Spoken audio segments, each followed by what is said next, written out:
When I came into office, I promised to look at the world's challenges with open eyes and very fresh thinking.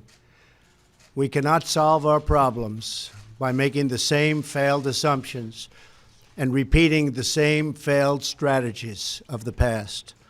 Old challenges demand new approaches.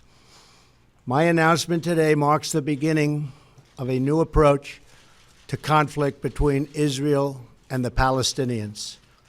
In 1995, Congress adopted the Jerusalem Embassy Act, urging the federal government to relocate the American embassy to Jerusalem and to recognize that that city, and so importantly, is Israel's capital.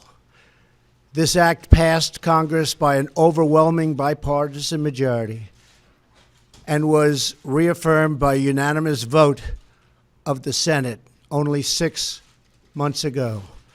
Yet for over 20 years, every previous American president has exercised the law's waiver, refusing to move the U.S. Embassy to Jerusalem or to recognize Jerusalem as Israel's capital city. Presidents issued these waivers under the belief that delaying the recognition of Jerusalem would advance the cause of peace.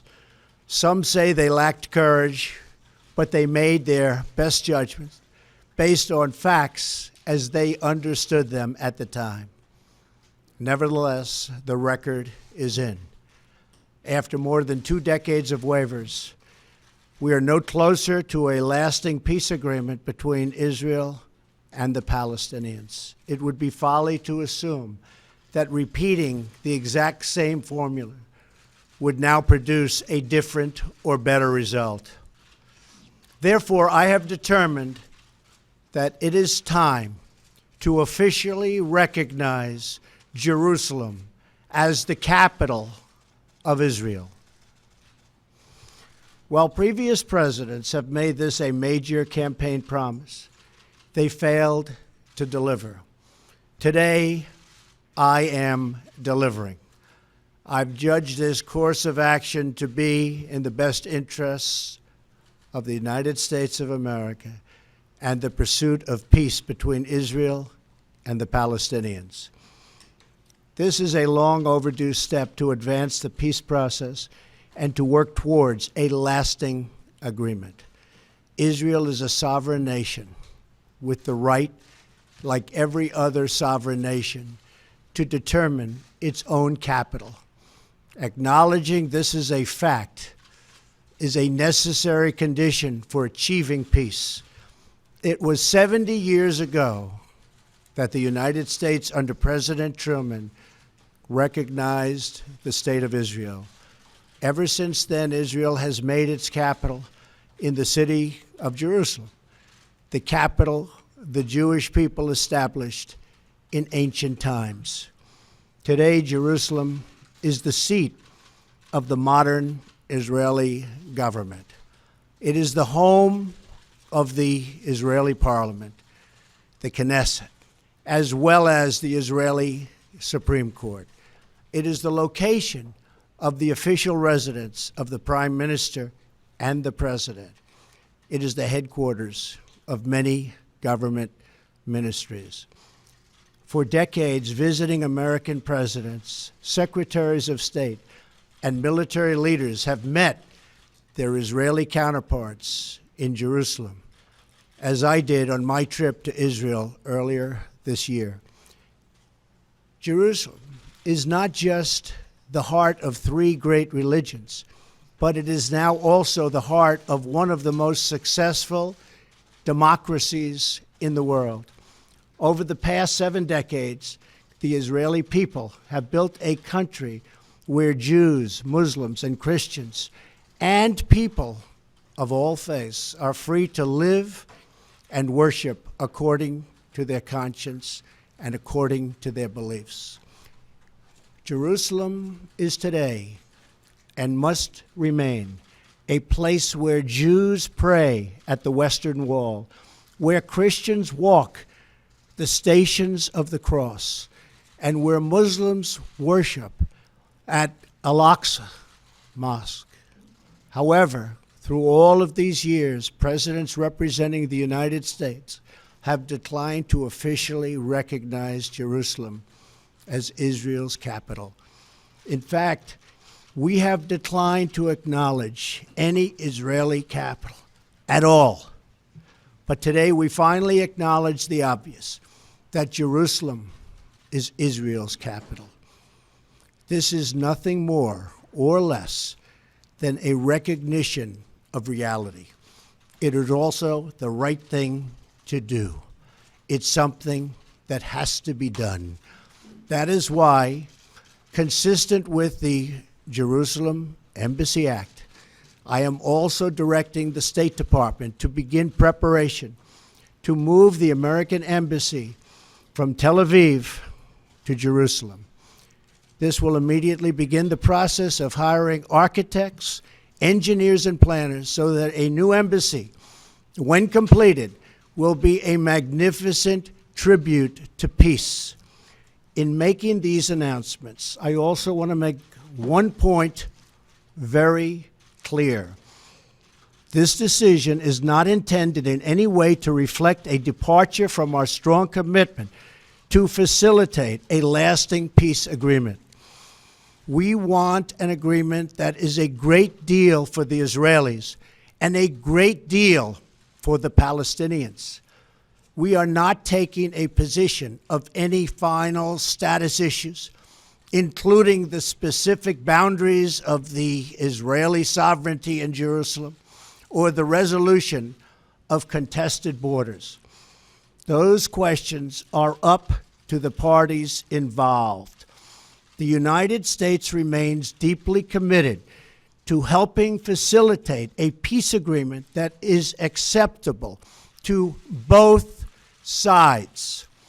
I intend to do everything in my power to help forge such an agreement. Without question, Jerusalem is one of the most sensitive issues in those talks.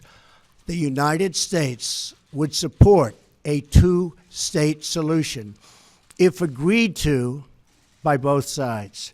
In the meantime, I call on all parties to maintain the status quo at Jerusalem's holy sites, including the Temple Mount, also known as Haram al-Sharif. Above all, our greatest hope is for peace, the universal yearning in every human soul. With today's action, I reaffirm my administration's longstanding commitment to a future of peace and security for the region. There will, of course, be disagreement and dissent regarding this announcement. But we are confident that ultimately, as we work through these disagreements, we will arrive at a peace and a place far greater in understanding and cooperation. This sacred city should call forth the best in humanity, lifting our sights to what it is possible, not pulling us back and down to the old fights that have become so totally predictable. Peace is never beyond the grasp of those willing to reach it. So today we call for calm, for moderation, and for the voices of tolerance to prevail over the purveyors of hate. Our children should inherit our love, not our conflicts. I repeat the message I delivered at the historic and extraordinary summit in Saudi Arabia earlier this year. The Middle East is a region rich with culture, spirit, and history. Its people are brilliant, proud, and diverse, vibrant, and strong. But the incredible future awaiting this region is held at bay by bloodshed, ignorance, and terror. Vice President Pence will travel to the region in the coming days to reaffirm our commitment to work with partners throughout the Middle East to defeat radicalism that that threatens the hopes and dreams of future generations.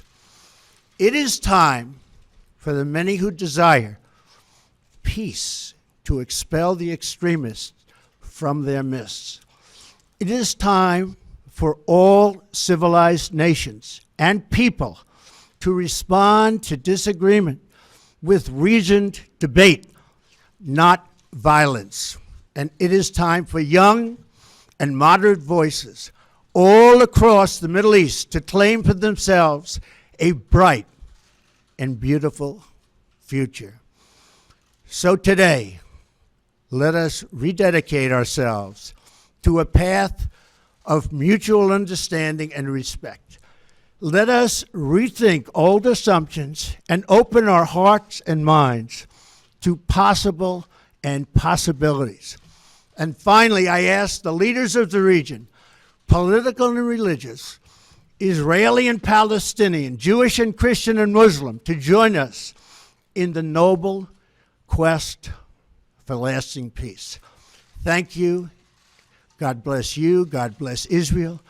God bless the Palestinians, and God bless the United States. Thank you very much. Hey there, thanks for checking out CNBC on YouTube. Be sure to subscribe to stay up to date on all of the day's biggest stories. You can also click on any of the videos around me to watch the latest from CNBC. Thanks for watching.